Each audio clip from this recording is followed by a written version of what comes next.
Nuestro mensaje es Cristo. Cristo es el centro de las Escrituras. Cristo es el centro de nuestra vida. Cristo es nuestra mayor motivación. Es nuestro mayor sueño, un día poder encontrarnos y abrazarlo, un día poder vivir con Él por la eternidad. Y nuestros mensajes durante estos días han sido Jesús. Jesús buscando al ser humano, Jesús extendiendo su gracia, Jesús llamando a las personas, Jesús detrás del ser humano, listo para poder salvarlo, para poder perdonarlo. Y todo eso pues se resume en la gracia de Dios. Una gracia que hoy está abierta, pero que sabemos que no siempre estará así. Un día aquella gracia se cerrará. Esperamos que cuando ese día se cierre, cuando ese día llegue, todos podamos formar parte de aquel grupo que su nombre está escrito en el libro de la vida. Para eso ya vimos que necesitamos de un nuevo nacimiento. Ya vimos que necesitamos de caminar con Dios, de avanzar por fe en la vida. Y hoy, el mensaje de hoy tiene que ver con una de nuestras mayores realidades, mientras Jesús no vuelve.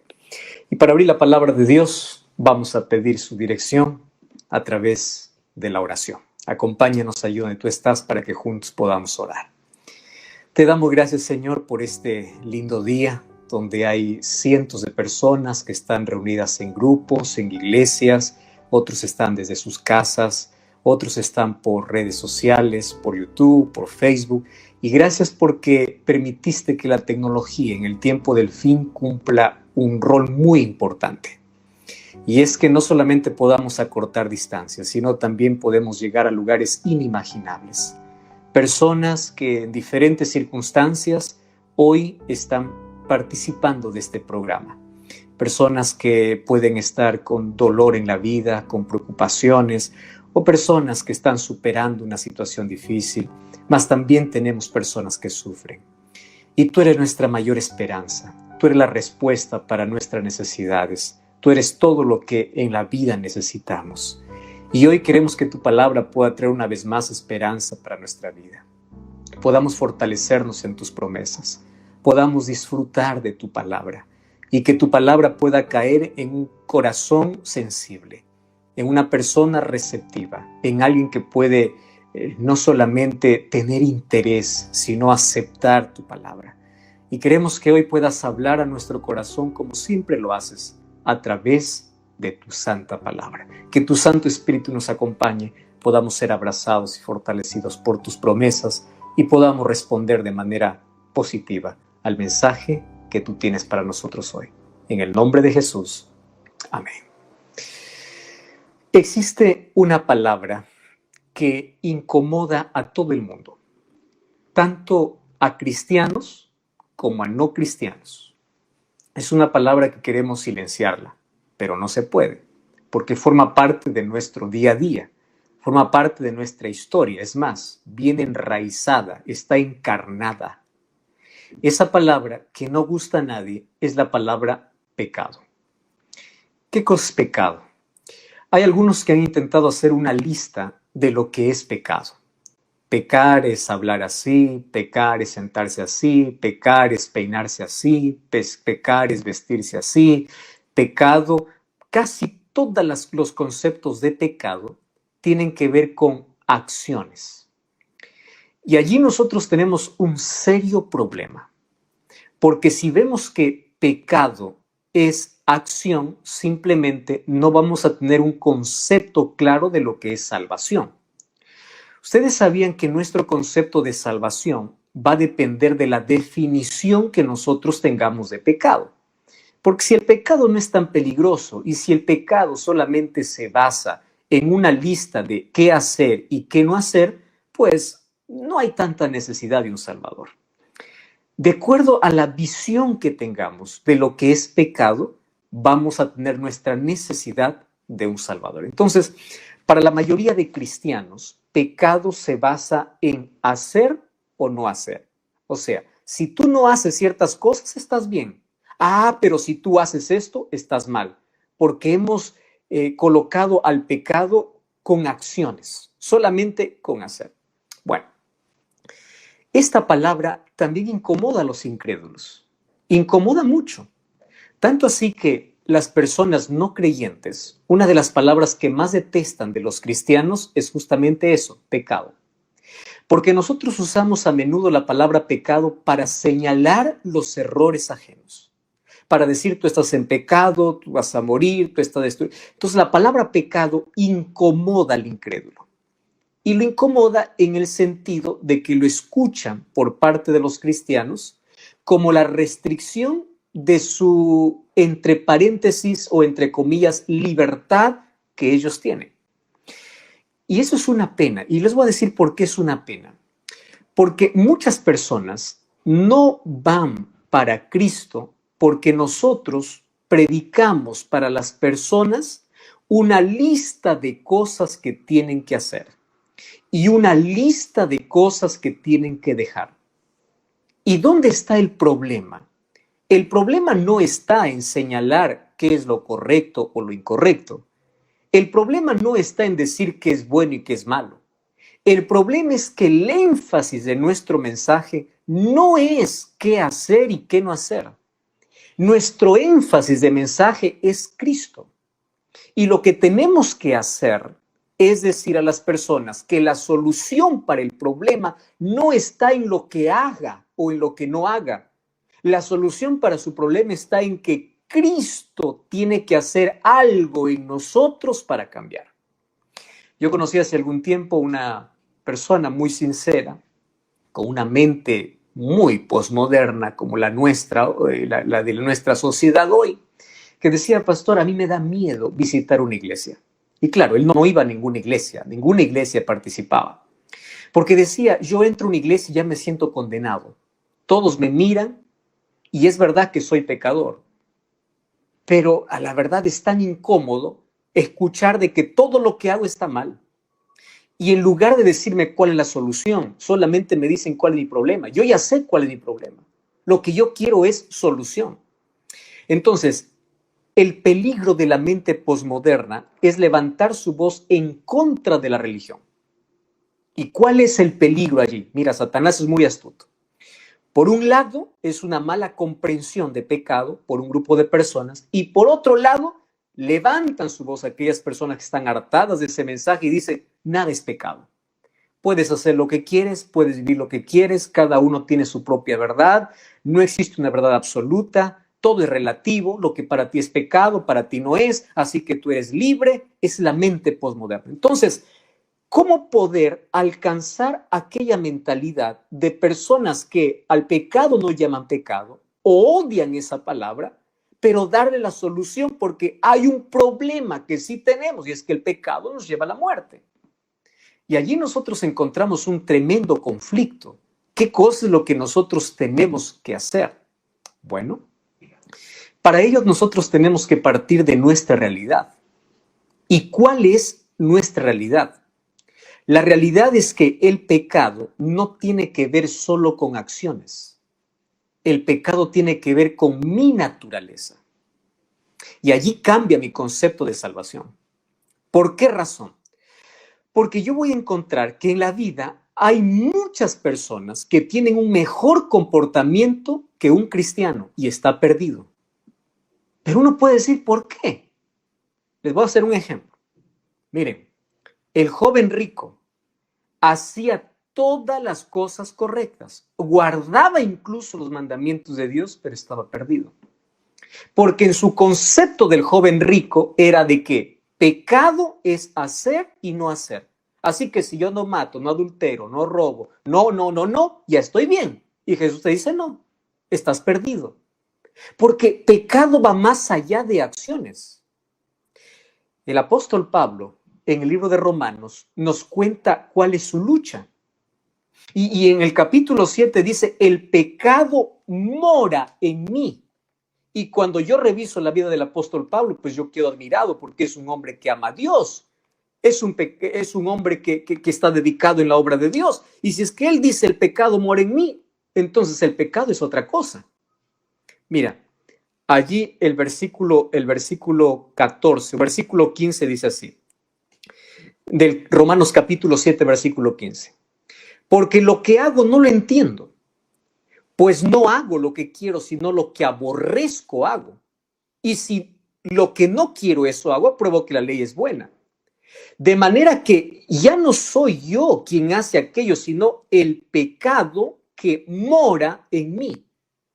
Si el apóstol Pablo está de manera sincera expresando lo que todos deberíamos reconocer, tenemos que seguir ese ejemplo. Y dice así: el problema está en que mis acciones son el resultado de quién mora en mi corazón. Yo quiero hacer una cosa buena, pero no puedo. Porque dentro de mí hay una inclinación, hay una concupiscencia. Dentro de mí hay algo que no puedo dominar. Y eso se llama pecado. Pero ¿qué cosa puedo hacer? Entonces la solución lo va a presentar en el capítulo 8, cuando dice: ahora pues ninguna condenación hay para los que están en Cristo Jesús. Porque ahora Cristo empieza a morar en el ser humano. Y cuando Cristo mora en el ser humano, es Cristo quien cura mi herida, es Cristo quien me sana, es Cristo quien me restaura, es Cristo quien me transforma. Entonces, lo que haga o no haga no depende de mis acciones, depende de quién mora en mí. Entonces, vamos afinando un poquito allí nuestro concepto. Hay algunos cristianos que llaman a todo pecado. Todo es pecado. Vas para la playa, es pecado. Pasas por un lugar, es pecado. Y haces esto, pecado. Comes 2 platos de comida, pecado. ¿Por qué razón? Porque han amarrado al pecado solo con acciones. Presten atención aquí. Romanos capítulo 14, versículo 23 dice así: todo lo que no proviene de fe es pecado.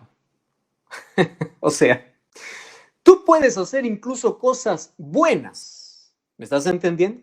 Tú puedes ser correcto, tú puedes tener un buen comportamiento, tú puedes ser honrado, honesto, leal, puedes ser todo lo bueno.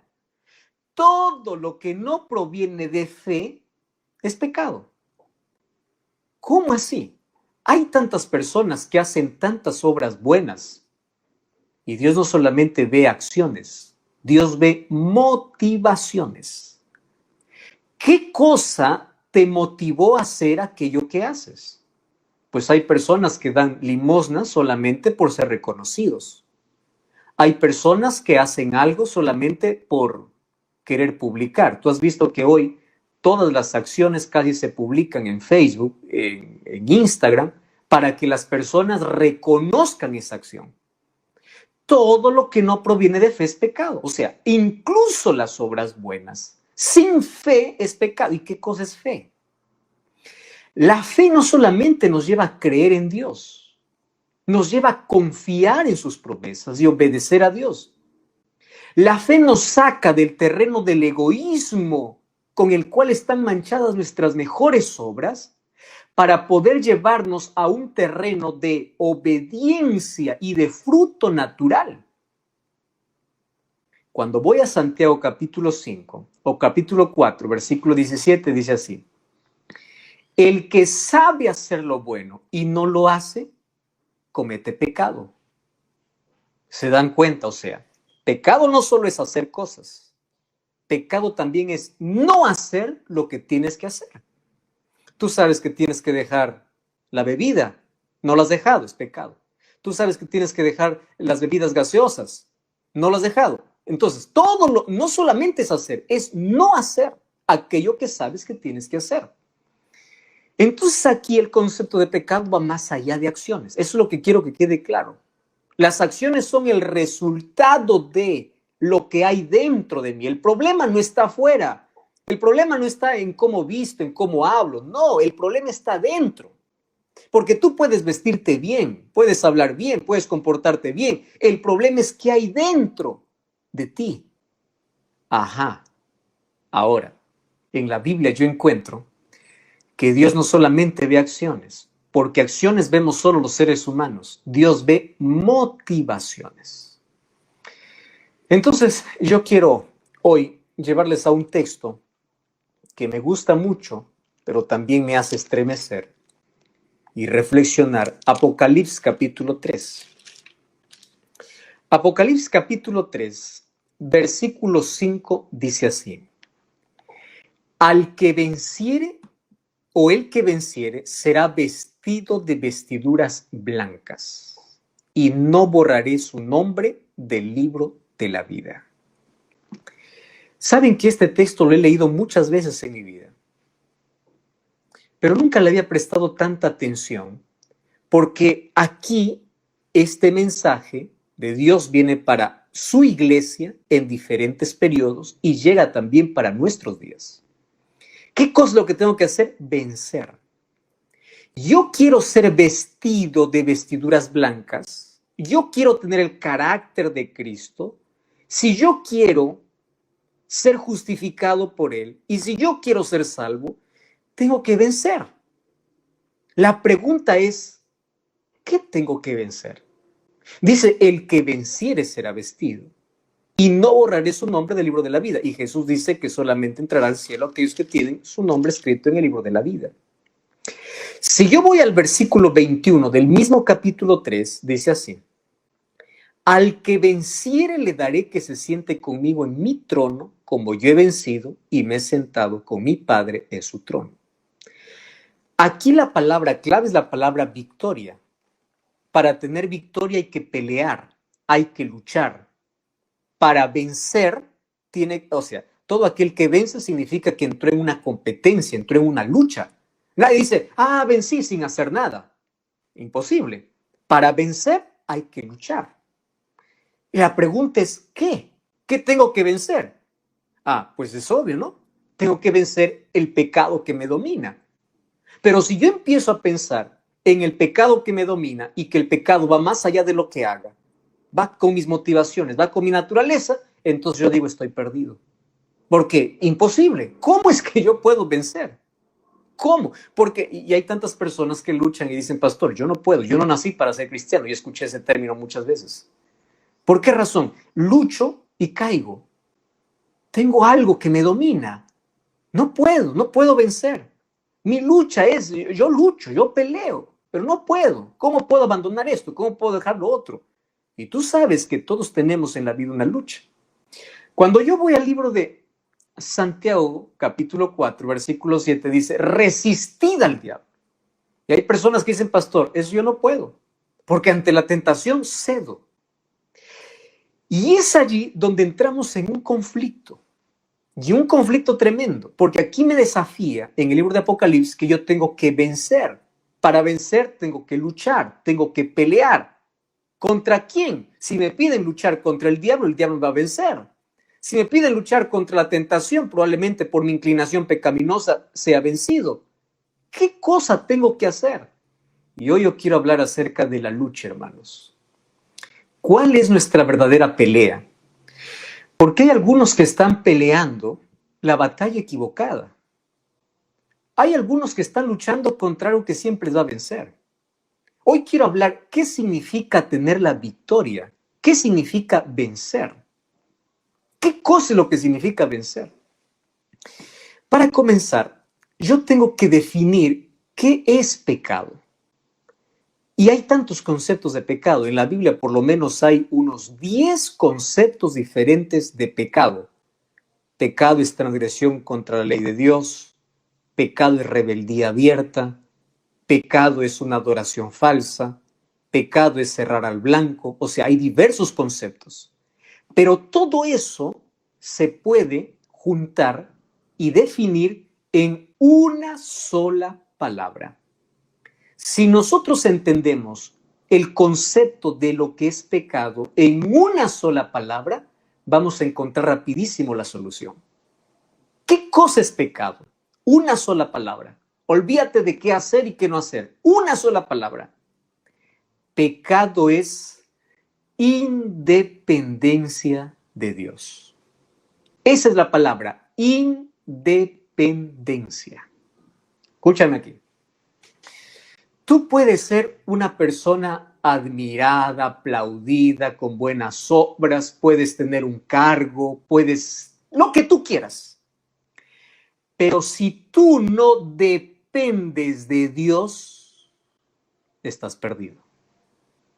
Dependencia es la cura para nuestro problema. Y ahora te voy a hablar de qué se trata nuestra lucha. Nuestra lucha no es contra el pecado. Nuestra lucha es cuánto dependemos de Dios. Porque fíjate una cosa, para que una persona cometa las obras de pecado, que son los frutos del pecado, deshonradez, deshonestidad, deslealtad, avaricia, codicia, robo, todos los que llamamos pecado. Para que una persona cometa eso, primero tiene que independizarse de Dios, tiene que alejarse de Dios. Porque una persona que depende de Dios no puede cometer eso. O sea, si el diablo quiere destruirte, una cosa va a ser, una cosa, ¿qué cosa es? Alejarte de Dios. Porque mientras estés aferrado a Dios, no puede. Podrá rugir, podrá tener hambre de destruirte, podrá hacer lo que quiera, pero no puede. Mientras te aferres a Dios, mientras dependas de Dios, mientras te entregues a Dios, mientras todos los días y cada minuto de tu vida dependas de Dios, Satanás no puede hacer nada. Por eso, él manda a sus demonios para hacer una cosa: aléjalo de Dios. Y ustedes saben que, esto es muy importante lo que voy a decir, las personas no se alejan de Dios simplemente haciendo cosas malas. Hay personas que viven lejos de Dios, inclusive haciendo cosas buenas. ¿Cómo es esto, pastor? Explíqueme. Te voy a explicar así. Con mi propia experiencia. Yo comencé a predicar cuando tenía 12 años de edad. Dios me dio esa bendición y ese privilegio de poder visitar muchos lugares en mi país. Hacía semanas de evangelismo y campañas de 15, antes decían campañas de 15 días, y yo llegué a hacer hasta carpas de un mes de conferencia. Durante todo ese tiempo, mi dedicación era visitar a las personas, era preparar mis sermones, era predicar el evangelio. Todos los días. Yo me levantaba temprano, visitaba a las personas, salía con hermanos, allí conversaba con aquellos que iban a las reuniones, preparaba los temas. Todo el día estaba en actividad, todo el día. ¿Me estás entendiendo? Ahora, ¿estaba haciendo las cosas de Dios? Sí, pero había un problema. Tanto era mi preocupación por hacer que olvidaba muchas veces de tener mi comunión personal con Dios. Oraba ese momento que debía tener para orar, yo solo en la presencia de Dios. No, porque hay muchos que llaman oración al saludo, ¿no? Algunos van a Dios: Señor, gracias por esta noche, en nombre de Jesús, amén. Eso no es oración. Señor, gracias por este día, acompáñame esta noche, en nombre de Jesús, amén. Eso no es oración. Hay muchos que no oran, hay muchos que repiten frases. Dependencia, no estoy hablando de esas cosas. Dependencia es pasar ese tiempo con Dios. Muchos somos como Marta, que queremos servir a Dios, y pocos son como María, que se sientan a los pies de Jesús para escuchar a Jesús. ¿Por qué te estoy contando esta experiencia? Porque yo pude haber hecho tantas cosas para Dios, pero un día me di cuenta que no estaba pasando mucho tiempo con Dios. Y hay una enorme diferencia entre hacer cosas para Dios y pasar tiempo con Dios. Yo puedo estar perdido, incluso haciendo cosas buenas. Porque lo que hace Satanás es llenarme mi vida de actividades para independizarme de Dios. Cuando yo me alejo de Dios, soy presa fácil. Puedo caer, puedo resbalar. Satanás tiene una sola cosa en mente: llénalo de actividades, aunque sea de cosas buenas, pero con tal que no tenga tiempo para orar, que no tenga tiempo para leer la Biblia, que no tenga tiempo. Ya, no importa que haga lo que haga, pero si no tiene tiempo para estar con Dios, ya está desligado, está independiente, está separado. ¿Cuántas veces hemos salido al trabajo sin tener esa comunión con Dios? Vivimos siendo cristianos, pero separados de Dios. ¿Entienden qué tragedia es esa? Creemos en un Dios que no escuchamos. Hablamos de un Dios, pero no hablamos con Él. Eso es una tragedia, porque el pecado en sí consiste en la separación. Te pregunto, ¿Qué hizo Lucifer en el cielo para que sea un pecador? Porque el pecado comenzó allí. Mató, adulteró, robó. ¿Qué hizo? Una sola cosa. Se independizó de Dios. Y eso es todo lo que hace hoy. Y ahora nosotros tenemos una desventaja tremenda. Porque nosotros ya, dice Salmos capítulo 51, versículo 5, que ya venimos con el pecado en nosotros, con la inclinación a vivir lejos de Dios. Hermanos queridos, amigos, allí está nuestra lucha. Nuestra lucha tiene un nombre y tú tienes que vencer, no tienes que pelear contra el enemigo, tú no tienes que pelear contra el diablo, tú no tienes que pelear contra el pecado, tú tienes que luchar contra la independencia de Dios. Tú tienes que luchar para aferrarte a Dios. La lucha que habla la Biblia no es para que tú salgas solo a enfrentar y a vencer, porque finalmente la victoria viene de Dios. Pablo decía, en Cristo soy vencedor. En Cristo somos más que vencedores. No es lo que yo hago, es lo que Cristo hace en mí. Pero mi parte es luchar para estar con Él. Hay algo que Dios no va a hacer. Quiero que esto quede claro. Dios no va a hacer lo que tú puedes hacer. Dios va a hacer lo que tú no puedes hacer. Voy a ponerte ejemplos para que quede más claro. ¿Qué cosa es lo que Dios no puede hacer? Dios no puede apagar la TV cuando tú estás viendo tu programa para decirte tienes que orar. Dios no puede sacarte de la cobija, de las sábanas cuando estás abrigado en la madrugada para que tengas que orar. Eso no va a ser.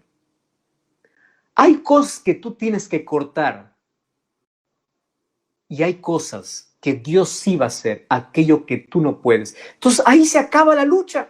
Cuando alguien me dice, pastor, no puedo vencer este vicio, no puedo vencer este pecado, no puedo dominar mis pensamientos, pastor, lucho, caigo, pastor, no puedo dejar el alcohol, no puedo dejar el cigarro, no puedo dejar esto, no puedo dejar otro. En lugar de decirle, mira, tienes que luchar, lucha para levantarte más temprano, para ir a la presencia de Dios, para leer más la Biblia, para pasar más tiempo con Dios, porque en la mayor dependencia de Dios está la mayor victoria, porque Dios hace lo que yo no puedo. Tú sabes que Satanás se ríe cuando nosotros luchamos contra nuestro propio problema. Él dice, ya está ganado, porque él quiere luchar solo. Romanos capítulo, o Efesios capítulo 12, o capítulo 6, Dios nos ha dejado a través del apóstol Pablo una armadura para luchar. ¿Y esa armadura en qué consiste? Dependencia de Dios. Oración, estudio de la Biblia, fe, la coraza de justicia. Toda esa armadura no tiene que ver con lo que yo hago. Tiene que ver con lo que permito que Dios haga en mí. Dios va a transformar mi gusto degenerado. Dios va a transformar mi inclinación pecaminosa. Y ustedes saben que la libertación de pecado tiene 3 fases. La primera fase es lo que Cristo hizo. La segunda fase es lo que Cristo hace. Y la tercera fase es lo que Cristo hará. Para eso te voy a explicar que Dios nos libra del pecado en 3 momentos. A través de la justificación, de la santificación y de la glorificación. Tú puedes decir, pastor, yo no entiendo esos términos. Te voy a explicar de manera más sencilla. La primera se conoce como la primera P. Dios te libra de la penalidad del pecado. Ah, qué lindo. O sea, de la condenación del pecado. Cuando tú te arrepientes y vas a Dios y reconoces que eres pecador, Dios te libra de la penalidad. Eso se llama justificación porque Él coloca su justicia en tu vida. Pero Dios no te deja allí. Dios quiere que camines con Él. ¿Y cómo caminas con Él? A través de un relacionamiento diario. ¿Y cómo se hace eso? A través de la oración y del estudio de la Biblia. Entonces, cuando tú caminas con Él, allí entras en el proceso de santificación y allí viene la segunda P, que es que Dios te libra del poder del pecado. El pecado no está eliminado en ti, Pero como alimentas tu comunión con Dios, el pecado cada vez tiene menos poder en tu vida. Ya no te domina. Antes te dominaba el apetito, antes te dominaba el vicio, antes te dominaba la inclinación, antes te dominaba. Ya no te domina porque Cristo ahora te libra del poder del pecado. Esa es la segunda P. ¿Y cuál es la tercera P, pastor? La tercera P es que Cristo un día nos librará, por eso es lo que Jesús hará en el futuro, de la presencia del pecado. ¿Cómo de la presencia del pecado? Ese momento se llama glorificación. Cuando Cristo arrancará de nosotros toda aquella naturaleza pecaminosa. Cuando iremos al cielo, iremos transformados. Nadie tendrá más deseo de pecar. Porque el deseo que tenemos hoy es por la naturaleza de pecado que tenemos. Entonces, mi lucha no es pelear con el pecado. Mi lucha es ir a Jesús que me justifique y que me santifique, que me libre de la penalidad del pecado y del poder del pecado, porque si camino con Él, un día me glorificará y me librará de la presencia del pecado para siempre. Eso es lo que Jesús hace hoy. Entonces, nuestra lucha es para que cada día podamos vivir unidos a Cristo. Porque la victoria no nos da nuestra capacidad, no nos da nuestra inteligencia. Tú puedes hacer cosas buenas en la vida, pero si estás separado de Dios y no buscas a Dios, estás en pecado y tus mejores obras están manchadas con pecado. Ustedes saben que vivimos en un tiempo donde hay muchas personas que son moralistas, que hacen las cosas correctas y sienten que no tienen más necesidad de Dios. Incluso las personas que se llenan de buenas obras están apuntando los defectos de los demás. Están viviendo una religión de conducta y no una religión de relación con Dios. Voy a repetir esto que es tan importante. Muchos viven una religión de conducta, no una religión de relación con Dios. Entonces, cuando yo veo que alguien está mal, alguien está en pecado, tú no puedes decir, pastor, ya, pues voy a quedar callado, voy a dejar que se pierda. No, no, no. ¿Cuál es mi parte? Mi parte es acercarme y decirle así, yo soy pecador igual que tú. No acusarle y decirle, tú te vas a perder. Porque nuestro dedo acusador es el dedo de Satanás. Satanás le gusta acusar a las personas. ¿Qué cosa es lo que tengo que hacer? Lo que tengo que hacer es enseñarle a la persona a tener un mejor relacionamiento con Dios. En lugar de decirle, deja esto, haz esto, deja de vestirte así, deja de peinarte así, deja de hacer esto, deja de hacer lo otro, le voy a enseñar cómo puede orar más, cómo puede leer mejor la Biblia, porque mientras más comunión tenga con Dios, Dios va limpiando mi vida, Dios va sacando la impureza, Dios va ayudándome a dejar lo que yo no puedo. Porque repito, tú puedes tener buena conducta y no relación. Pero todo aquel que tiene una relación con Dios, ¿cuál es la evidencia? La buena conducta. Y ahí se acabó la lucha. Los frutos aparecen. El libro de Gálatas capítulo 5 aparece que el ser humano puede vivir de dos maneras, guiados por los frutos de la carne o por los frutos del espíritu. Entonces, ¿cuál es el fruto de la carne? Lo que produce nuestra naturaleza pecaminosa. ¿Cuál es el fruto del Espíritu? Mi comunión con Dios. Entonces viene amor, gozo, paz, paciencia, benignidad. En sí, el fruto es uno solo, el amor. Y el resultado es que tengo paz, paciencia, benignidad, bondad, fe, mansedumbre, templanza. Contra tales cosas no hay ley, dice Pablo. Claro, porque toda la ley se resume en el amor. Cuando nosotros entendemos esto, vamos a permitir que Dios tome el control de todo. Y ahí se acabó tu lucha. ¿Por qué voy a decir que se acabó tu lucha? En primer lugar, no vas a luchar más contra el pecado. Vas a luchar para aferrarte a Cristo todos los días. Y en la medida que te aferras a Cristo, tu vida va cambiando. Las cosas que te gustaban, no te gustan más. Las cosas que no te gustaban, te empiezan a gustar. Tu visión cambia. Tu vida cambia. Porque Cristo va trabajando en ti. Queridos, una vida apartada de Cristo puede estar llena de buenas obras, pero sigues perdido. Y ahí también acabó la lucha de aquel que dice, pastor, yo no quiero bautizarme porque ya vi que mi primo, mi cuñado, mi tío se bautizó y cayó y se ensució y hoy no quiere más y yo tengo miedo a fallar. ¿Por qué muchas personas tienen en su cabeza de que el momento que uno se bautiza a Jesús, pues tiene que vivir siempre en perfección y en santidad? Y claro que el llamado de Dios es que vivamos en santidad, pero esa santidad es el resultado de la comunión directa. Cuando una persona me dice, pastor, yo tengo miedo de entregarme a Jesús porque tengo miedo a fallar, yo le digo así, fallar depende de ti. La experiencia de otros no puede ser tu experiencia. Ahora, si tú quieres fallar, es fácil hacerlo. Aléjate de Dios y no importa si estés yendo a la iglesia. Con tal que no tengas relación con Dios, ya estás lejos de Dios. La apostasía no comienza cuando una persona sale de la iglesia. La apostasía comienza cuando una persona deja de orar, deja de leer la Biblia, deja de tener un relacionamiento con Dios. Y allí aparecen todos los frutos de pecado. ¿Saben cuál es nuestro problema? Nuestro problema es que luchamos con los frutos cuando la raíz sigue viva. Tú no puedes prohibir a una planta de naranja que no produzca naranja. Tú no puedes decir que una naranja produzca uvas porque es imposible. Pero si tú puedes cambiar de planta, pues vas a esperar los frutos esperados. Tú no puedes esperar que el ser humano deje de cometer actos pecaminosos porque es pecador. Su raíz es el pecado. Pero si Jesús transforma nuestra raíz, si Jesús transforma nuestra naturaleza, los frutos aparecen de manera natural. Entonces allí podemos ser vencedores.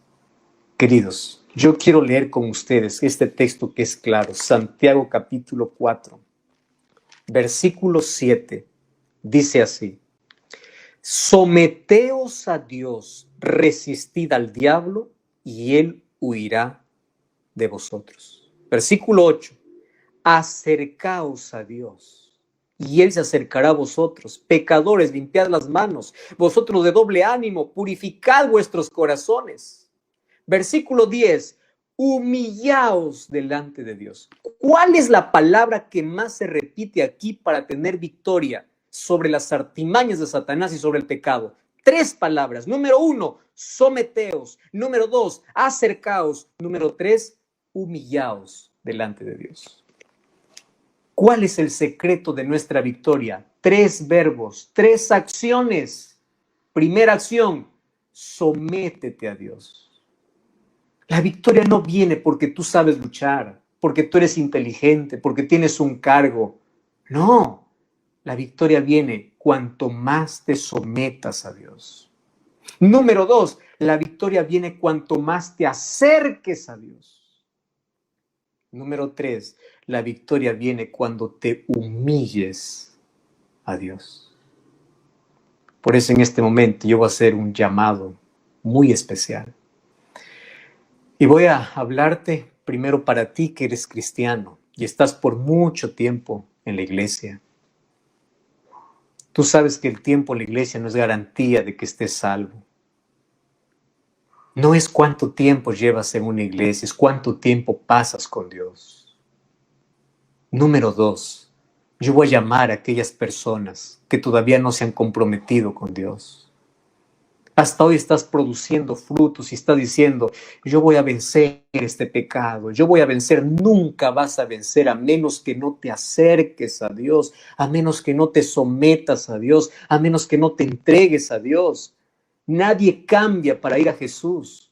Si tú puedes cambiar solo, ya no necesitas de Jesús. Tú necesitas ir a Jesús como estás para que Él haga el milagro en tu vida. Entonces, deja aquella excusa. Tengo miedo. Es que no puedo. Es que tengo este vicio. Es que tengo este compromiso. Es que no puedo dejar esto. Deja de pensar así, porque tu victoria no se trata de lo que dejes o no dejes. Tu victoria se trata de si te sometes a Dios, si te humillas a Dios, si te acercas a Dios. Cuando Jesús venga, habrán 2 grupos de personas. Un grupo que irá al cielo y otro grupo que se quedará para luego ser terminado completamente. Yo les hago una pregunta. ¿Los que se van al cielo son pecadores, sí o no? Sí.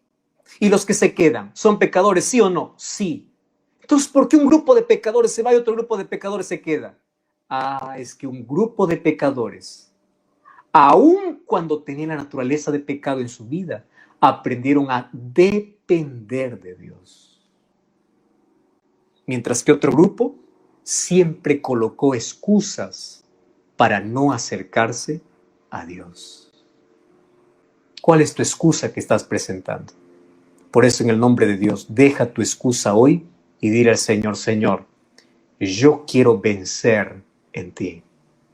Porque la mayor victoria es cuando dependes de Dios, cuando te rindes.